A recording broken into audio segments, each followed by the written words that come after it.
方便问你，之前因为我一直不确定，你现在还是处女？不要问这个问题了，我们都几岁了？会不会把我头放很大，然后说不要问这个问题，我们都几岁了？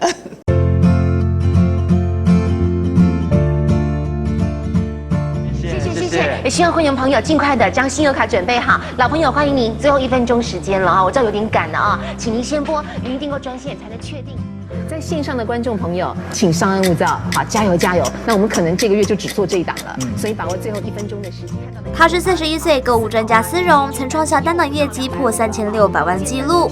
事业上的女强人，感情却苦无着落。因为你目前交过几个人？如果说正式交往的话，应该也不到3枚吧。可是我大部分那个时候，我自己都怀疑说我们有正式交往吗？因为通常大概都是吃几次饭啊，对方默默飞out。有婚姻的人还追一拖拉库啊，我都会要求先看身份证，我就会觉得不拿出来就有鬼啊。当然也有一开始就表明他已婚啊，对啊这种的，然后会为了你离婚啊这种，我就觉得这种更渣啊。那你会不会后悔之前在公开的场合这样说这件事？会，非常后悔，因为我觉得是个人问题，就是个人隐私的问题，没有必要大家都知道。那我跟你讲，这其实会很严重影响到我的社交。对啊，因为大家一看到你，可能就脸上浮现了2个字，也差不多10几年了耶。对啊，10几年了，到现在还受到你们的遗毒啊！苹果日报。方便问一下你现在的感情状态吗？感情状态吗？我们应该在林俊杰演唱会的时候就会宣布了吧？不是，很希望苹果日报也能够帮忙一下喽。有任何的这个需要，林俊杰的场合，如果有我都愿意无偿演出哦。你都从来没有看过他本人吗？你有看过吗？真的吗？你有看过他本人？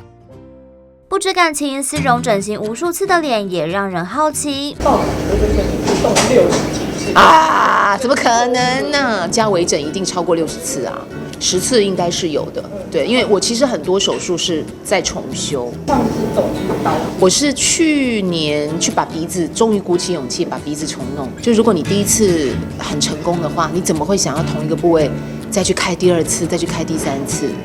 当初真的算是很勇敢，这个对呀，2007耶。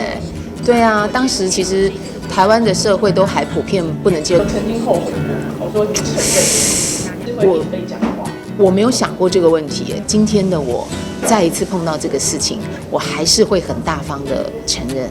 我觉得你撒了一个谎，你必须撒千万个谎。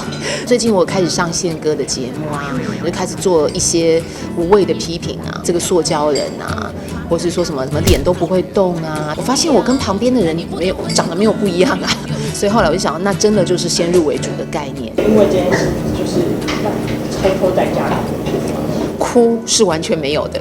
我真的从头到尾都觉得这是一个个人化的问题，就是我整或不整，其实讲难听点，干你屁事啊！修复的过程中，你有曾经害怕？最怕是那时候去韩国削骨，唯一后悔就不想做，那个复原期太长了，而且它会连带造成很多问题。什么肌肉的粘连啊，牙齿蛀掉啊，神经断掉啊。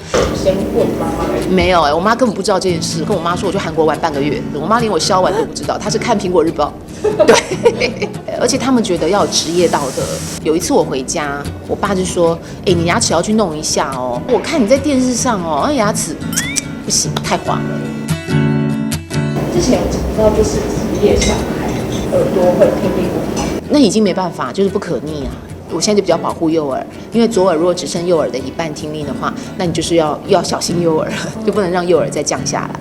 我喉咙没有问题，也没有长茧，这个算厉害了。如果我今天没工作，我1天都不会开口。我的保养方式就是不讲话，所以其实我都避免出席那种很吵的场合，除了林俊杰演唱会之外。